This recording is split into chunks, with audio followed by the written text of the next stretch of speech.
आदाब नाजरीन, मेरा नाम उदय है और मैं दिल्ली से हूँ। मेरी ये नज़्म चांद से दौड़ अब आपके हवाले।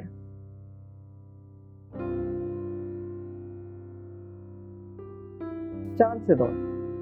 बचपन में जब मैं शाम को गाड़ी की खिड़की से झांक कर देखता तो मुस्कुराते दूध या सफ़ेद चांद को अपने बगल में पाता, मानो मुझसे दौड़ लगा रहा है। कोई भी सड़क, कोई भी मोड़, किसी भी समत, किसी भी ओर, मैं जहां भी जाऊं मुझसे कदम से कदम मिला रहा है। पर जाने क्यों ये मुझसे जीतने के लिए नहीं दौड़ता कि मैं जब रुकूं ये रुकता है, मैं जब चलूं ये चलता है। गाड़ी रफ्तार पकड़े, चांद भी रफ्तार पकड़ता है। गाड़ी रेड लाइट पे रुके, चांद भी रुकता है। अब बड़ा हो रहा हूं तो जिंदगी से दौड़ लगा रहा हूं। जिंदगी संगदिल है, मैं आगे रहूं या पीछे, जिंदगी नहीं रुकती है। मुझे जिंदगी से दौड़ नहीं लगानी।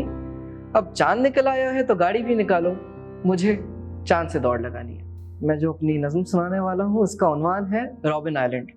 इसके बारे में मैं आपको 1-2 मिनट में कुछ कहना चाहूँगा कि ये वो जजीरा है जिस पर नेल्सन मंडेला साहब ने कुछ 17-18 बरस जेल में काटे हैं।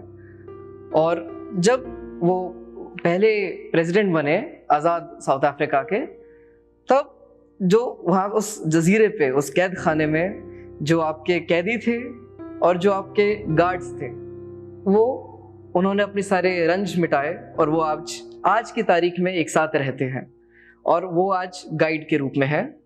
तो इसी दोस्ती की मिसाल को, इसी इंसानियत की मिसाल को हवाले है रॉबिन आइलैंड। साउथ अफ्रीका के साहिल से नाव पकड़कर समंदर की सरकश लहरों पे सफ़र कर, उन पे चढ़कर उतर कर चढ़कर उनको पार कर, रॉबिन आइलैंड नाम का ज़मीन का एक छींटा नज़र आता है। बरसों का इतिहास जिंदा है इस जजीरे पर कि किसी बीते ज़माने में जब इंसान अपनी पहचान की तलाश में अपने रंग से उलझ रहा था, तब कई आज़ाद ख्याल वालों का ठिकाना बना ये मामूली सा जजीरा, ये ज़मीन का छोटा टुकड़ा, एक खौफनाक कैद खाना जहाँ सैकड़ों सितम के हवाले हुए, जहाँ आज़ाद ख्याल मसले गए, जहाँ बगावत के मंसूबे कुचले गए, जहाँ इंसान और इंसाफ रौंदे गए।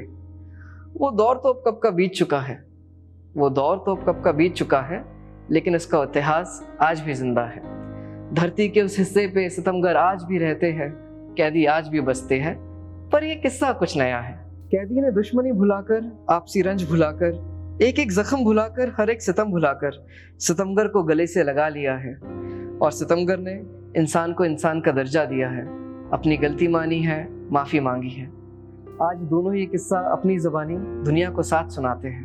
रॉबिन आइलैंड उम्मीद का वो जजीरा जिसने इंसानियत को नफरत के समंदर से घेरे तो रखा पर उसे डूबने नहीं दिया। मेरी इस नज़्म का उन्वान है पैसिव स्मोकर। ये एक कैंसर पेशेंट के बारे में बात करती है। Passive smoker. धुएं के कफस में कैद पैसिव स्मोकर, खुलकर सांस लेने को तरसता तड़पता। धुएं के कफस में कैद पैसिव स्मोकर, खुलकर सांस लेने को तरसता तड़पता। गले से हवा मानो उतरती नहीं, हवा में कीलें लगी हैं जैसे, जो खांसने पर भी गले से गिरती नहीं। धुएं के कफस में कैद पैसिव स्मोकर। हवा अब इस कदर है रूखी, हवा अब इस कदर है रूखी कि अंदर से गला छिलने लगा है, अंदर एक जख्म होने लगा है। बहुत बीमार होने लगा है पैसिव स्मोकर, कैंसर का शिकार होने लगा है पैसिव स्मोकर।